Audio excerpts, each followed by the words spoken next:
The video you're about to view is for those persons over the age of 13 years of age or older. Only. Sorry, no children allowed.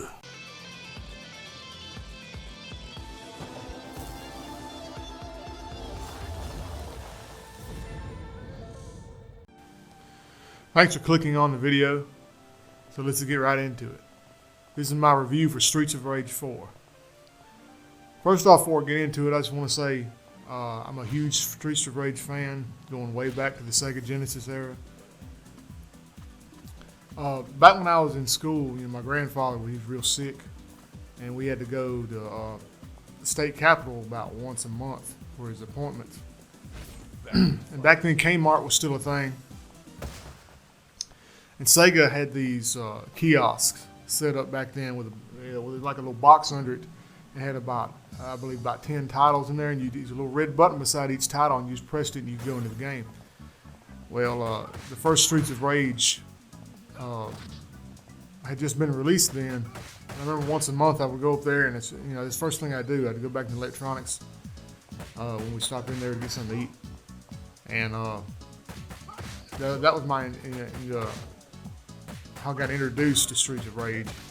And I always loved beat 'em up games like Final Fight and Double Dragon and Peacekeepers, Combat Tribes, and stuff like that. But Streets of Rage was always my favorite for some reason. It just had so many things going for it. The music, awesome fighting at the time, and it was colorful and looked grimy and dirty, more so really than Final Fight, I thought. And I thought, it nodded his head to a lot of like Kung Fu flicks and stuff. But saying that, I love Streets of Rage 4. I double dipped on it actually. I pre-ordered the PS4 version from Limited Run, but I started thinking about I just couldn't take it. I had to go ahead, so I went ahead and bought a digital version from GOG on PC. So that's what you're seeing here on the screen. I'm on my fourth. I'm almost through with my fourth playthrough. I beat it with a modern day Blaze, Streets of Rage 1 Axel, I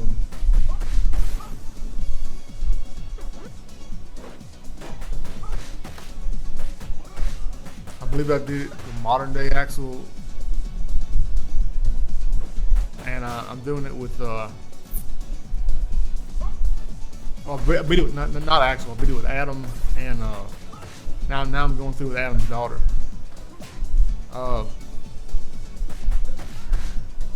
Your main characters are like Axel, Blaze, Adam's daughter, and a big guy called Floyd.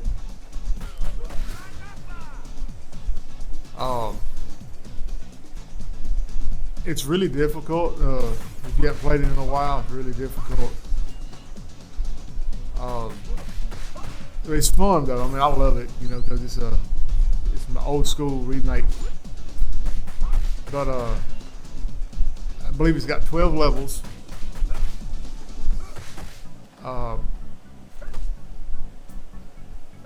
Varied locations, the music.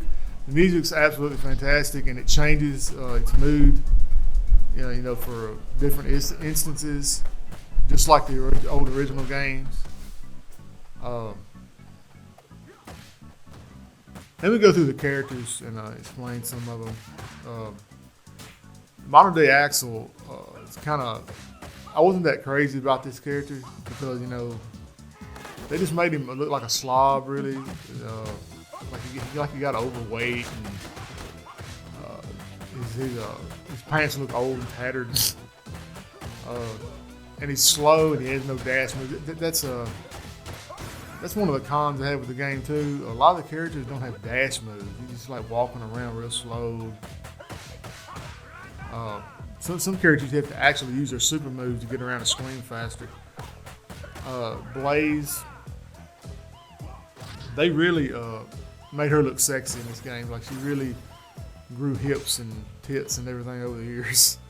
Uh, they made her look like, you know, an absolute porn star.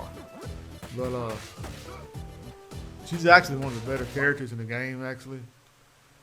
Then you have Adam. Adam's one of the best characters in the game because he comes with a dash move that hits twice and it's pretty powerful. He just ground up one of the best characters. Then his daughter's this little black girl with like a guitar. She's skate basically. For whatever reason, they didn't put skating in the game, like a modern day skate. I don't know, but basically she's basically skate. She's really fast. She can't take a lot of damage, but she's got some of the best moves in the game. Actually, if you pull the combos off right, you can just wipe out an enemy. Then Floyd. Floyd's just like Max, really, except he looks like Jax in Mortal Kombat.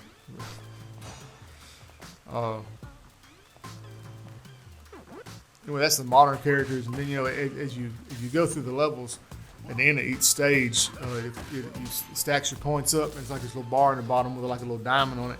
And once your bar goes past that diamond, it unlocks one of the secret characters. And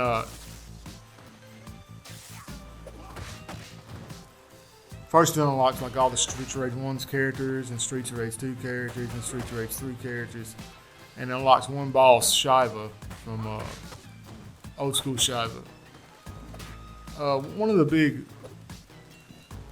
cons, I guess I would say that a few cons that I had with is the fact, you fight Max, but you can't unlock Max. You can unlock old school Max, but you can't unlock the new Max. Just like when you run into Rue in like a bar, and you can't unlock Rue, and you can't unlock modern day Shiva.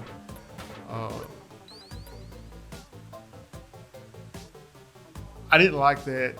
I didn't think they might end up doing that for DLC or something, but I would have rather had that in the game. There's 4 different points in the game in the stages where you find like a little arcade machine tucked up in like a little room somewhere.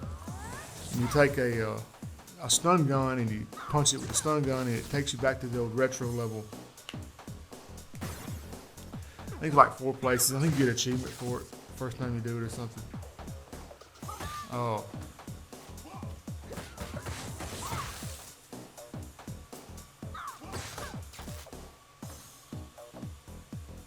And Max, when you unlock Max, he's just not that good of a character anymore. They did something to him that made him extra slow, and he's one of those characters that's like goes through his lives just about every level because he's powerful, but he's just so slow.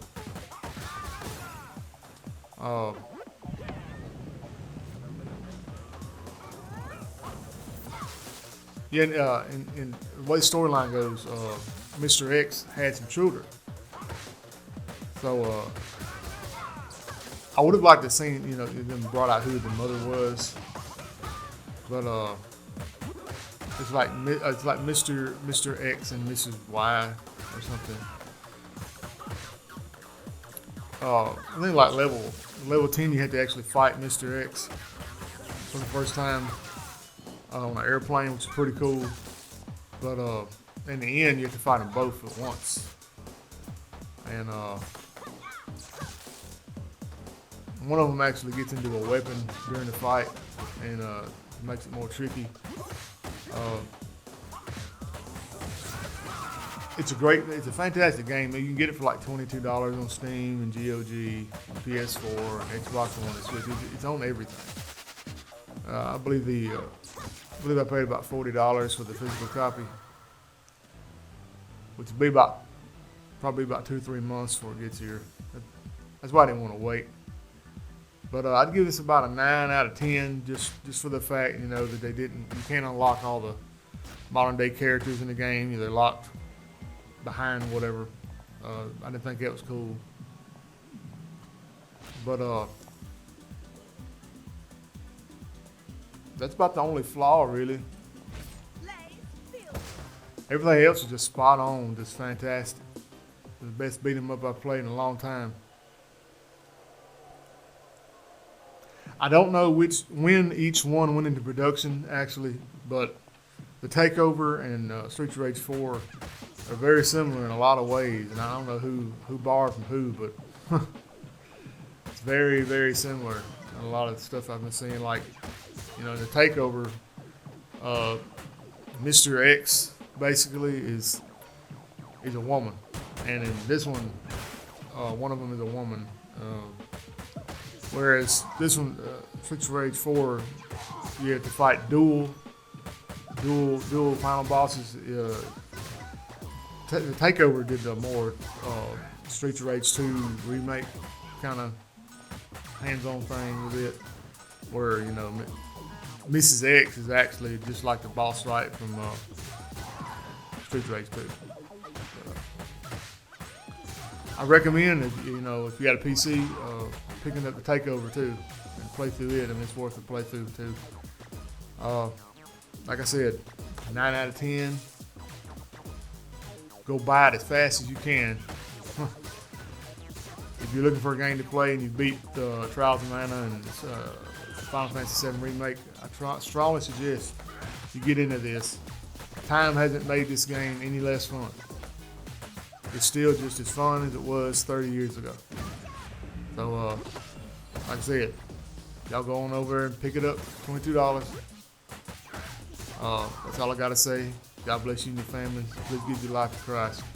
Until next time, this is YouTuber Biomer79 signing out.